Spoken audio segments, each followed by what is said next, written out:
ये तो था आपका लाइसोसोम्स। अब इसी में हम आगे चलेंगे, अपने नेक्स्ट सेल ऑर्गन की बात करेंगे। इसमें जो हमारा नेक्स्ट सेल ऑर्गन होगा वो है आपका माइटोकॉन्ड्रिया। नेक्स्ट सेल ऑर्गन क्या है? माइटोकॉन्ड्रिया। सबसे पहली चीज, माइटोकॉन्ड्रिया जो होता है ये एक डबल मेम्ब्रेन बाउंड स्ट्रक्चर होता है। कैसा है? डबल मेम्ब्रेन बाउंड स्ट्रक्चर है, ठीक है। दूसरी चीज, प्रेजेंट इन यूकैरियोटिक सेल। कहाँ पर प्रेजेंट होता है? यूकैरियोटिक सेल में प्रेजेंट होता है। अगर हमसे पूछा जाए कि माइटोकॉन्ड्रिया की प्रेजेंस कहाँ पर होती है तो क्या बोलोगे? ये यूकैरियोट में प्रेजेंट होता है, ठीक है। कहाँ पर एब्सेंट होगा तो बोलोगे आरबीसी में और प्रोकैरियोटिक सेल में। प्रोकैरियोटिक सेल में माइटोकॉन्ड्रिया जो होता है वो एब्सेंट होता है। वो क्या होता है?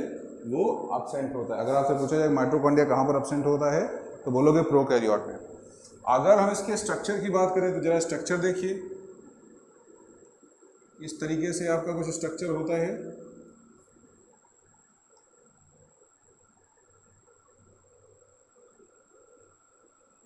माइटोकॉन्ड्रिया में 2 लेयर पाई जाती हैं, ठीक है।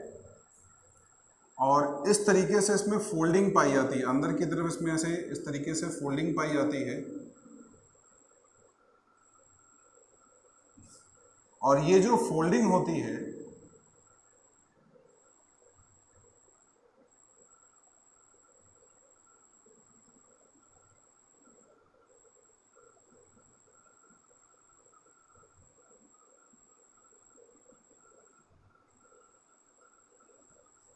हमारा जो माइटोकॉन्ड्रिया है उस माइटोकॉन्ड्रिया में ये फोल्डिंग पाई जाती है। इसको क्या बोलते हैं?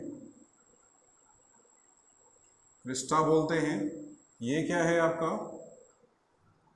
ये है आउटर मेम्ब्रेन। क्या है?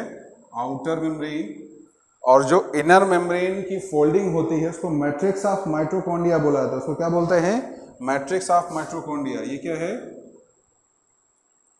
Matrix of mitochondria. और इसके बीच में जो स्पेस है, ये जो आपको स्पेस दिख रहा है, इसी स्पेस को क्या बोला? क्रिस्टा बोला या क्रिस्टी बोलते हैं, ठीक है। दूसरा हमसे कहता है कि इस माइटोकॉन्ड्रिया के पास अपना खुद का राइबोसोम होता है। इसमें क्या होगा? इसके पास इसका खुद का राइबोसोम्स होंगे। और ये जो राइबोसोम्स माइटोकॉन्ड्रिया के अंदर प्रेजेंट होते हैं, ये कौन से होते हैं? वो 70S होते हैं। ये बहुत इंपॉर्टेंट है, इसको याद रखिएगा। इसके अलावा इसके पास इसका खुद का डीएनए होता है। इसका क्या होगा? डीएनए। और डीएनए कैसा होता है? सर्कुलर डीएनए पाया जाता है। माइटोकॉन्ड्रिया में जो खुद का डीएनए होगा वो कैसा होगा? सर्कुलर डीएनए होगा। इसके बाद खुद की प्रोटीन सिंथेसिस की फैक्ट्री होती है जिसको क्या बोलते हैं? राइबोसोम बोलते हैं, ठीक है। दूसरा हमसे कहता क्या है कि इसमें जो माइटोकॉन्ड्रिया की इनर मेम्ब्रेन होती है, ठीक है, इस इनर मेम्ब्रेन में बहुत सारे इस तरीके से ग्रेन्यूल्स प्रेजेंट होते हैं। उनका काम होता है स्टोरेज ऑफ फूड, या मतलब एनर्जी को स्टोर करना। क्या बोलोगे? ग्रेन्यूल्स, ठीक है। एटीपी का जो मेन फंक्शन है वो क्या है? सॉरी, माइटोकॉन्ड्रिया का जो मेन फंक्शन है वो क्या है? एटीपी का formation, formation of ATP, ATP formation. और एक एटीपी के अंदर लगभग तुम्हारा 7.3 किलो कैलोरी एनर्जी स्टोर होती है। सबसे पहले देखिए मैंने क्या बोला? मैंने बोला माइटोकॉन्ड्रिया ये आपका डबल मेम्ब्रेन बाउंड स्ट्रक्चर है। यूकैरियोट में होता है, प्रोकैरियोट में, आरबीसी में नहीं होता। डबल मेम्ब्रेन बाउंड स्ट्रक्चर है। Outer membrane, inner membrane. जो स्पेस होता है इनर मेम्ब्रेन उसको क्या बोलते हैं? क्रिस्टा। इसके पास खुद का राइबोसोम होता है, वो भी कौन सा? 70S। इसमें जो डीएनए होता है कैसा होता है? सर्कुलर डीएनए होता है। उसमें ग्रेन्यूल्स पाए जाते हैं। माइटोकॉन्ड्रिया का जो मेन फंक्शन है वो क्या है? एटीपी का फॉर्मेशन। ये एटीपी का फॉर्मेशन करता है जिसको हम एनर्जी करेंसी बोलते हैं। इस एटीपी को क्या बोला जाता है? इसको बोलते हैं एनर्जी करेंसी। जब सेल को एनर्जी की जरूरत होती है तो वो इसी एटीपी को यूटिलाइज करता है, ठीक है। और माइटोकॉन्ड्रिया के अंदर एक एंजाइम पाया जाता है, इसको बोलते हैं ATP synthetase enzyme. ATP synthetase enzyme, ये ATP synthesize enzyme mitochondria use करता है एटीपी के फॉर्मेशन के लिए। और एटीपी का जो फॉर्मेशन होता है, ठीक है, इसको बोलते हैं फास्फोरिलेशन। फॉर्मेशन ऑफ एटीपी, इसके लिए टर्म क्या यूज करते हैं? फास्फोरिलेशन। अगर लाइट के प्रेजेंस में होता है तो उसको फोटोफॉस्फोरिलेशन बोलते हैं। अभी यहाँ पर एटीपी के फॉर्मेशन की बात करते हैं तो माइटोकॉन्ड्रिया का मेन फंक्शन क्या हो गया? फास्फोरिलेशन, मतलब फॉर्मेशन ऑफ एटीपी। नोट कर डालिए।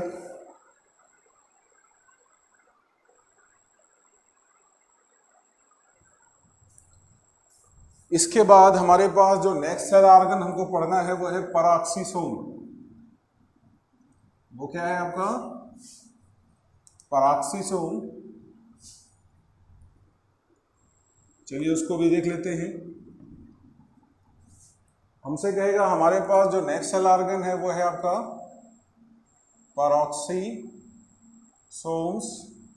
ये पैराक्सीसोम्स, ये भी क्या है? ये भी सिंगल मेम्ब्रेन बाउंड स्ट्रक्चर है, ठीक है। ये भी कहाँ पर प्रेजेंट होता है? यूकैरियोट्स में। कहाँ पर एब्सेंट होगा? अगर पूछा जाए कहाँ पर एब्सेंट होगा तो क्या बोलोगे? प्रोकैरियोट्स में, ठीक है। फंक्शन क्या है इसके पास? कुछ डाइजेस्टिव एंजाइम पाए जाते हैं। क्या पाए जाते हैं? Digestive enzyme. उन डाइजेस्टिव एंजाइम का नाम क्या है? ऑक्सीडेज। ऑक्सीडेज, ये डाइजेस्टिव एंजाइम पाए जाते हैं कहाँ पर? पैराक्सीसोम के अंदर पाए जाते हैं। और इन ऑक्सीडेज एंजाइम या कैटालेज एंजाइम, या इसी में एक और लिख लो कैटालेज एंजाइम, ये दो एंजाइम है जो डाइजेस्टिव एंजाइम होते हैं। अगर पैराक्सीसोम का फंक्शन पूछे तो remove toxic waste, removal of toxic waste. जो टॉक्सिक वेस्ट होते हैं सेल के अंदर, उनको डाइजेस्ट करके ये क्या कर देता है? रिमूव कर देता है, ठीक है। इसको नोट कर डालिए।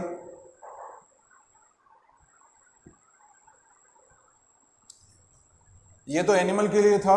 अच्छा, एक चीज सी और याद रखिए कि जो प्लांट सेल होते हैं, प्लांट सेल में जो फोटो रिस्पायरेशन होता है, फोटो रिस्पायरेशन, फोटो रिस्पायरेशन का मतलब होता है लाइट की प्रेजेंस में रिस्पायरेशन, में भी हेल्प करता है कौन? आपका पैराक्सीसोम।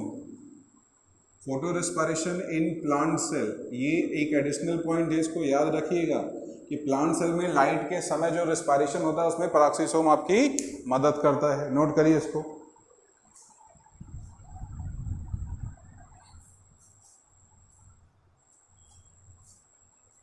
हमने गाल्जी बॉडी पढ़ा, लाइसोसोम्स पढ़ा, माइटोकॉन्ड्रिया पढ़ा, पैराक्सीसोम्स पढ़ा। आज हम यही 4 सेल ऑर्गन रखते हैं, ठीक है। इसके आगे हम पढ़ेंगे नेक्स्ट वीडियो लेक्चर में। आज इतना रखिए, जितना बताया उसको नोट कर डालिए, ठीक है। इससे ज़्यादा आपको नहीं पढ़ना है। फर्स्ट ईयर में जब आप जाओगे तो इनके डिटेल स्ट्रक्चर आपको पढ़ाए जाएंगे। अभी केवल आपको इतना पढ़ना है, तो उसमें बहुत सारा, लेकिन आपके लेवल तक केवल इतना ही है। आपको केवल इतना ही पढ़ना है। जब फर्स्ट ईयर में जाओगे तो और डिटेल में आपको इसको पढ़ाया जाएगा, ठीक है। इतना ही रखिए। मिलते हैं नेक्स्ट वीडियो लेक्चर में नए सेल ऑर्गन के साथ। Thank you.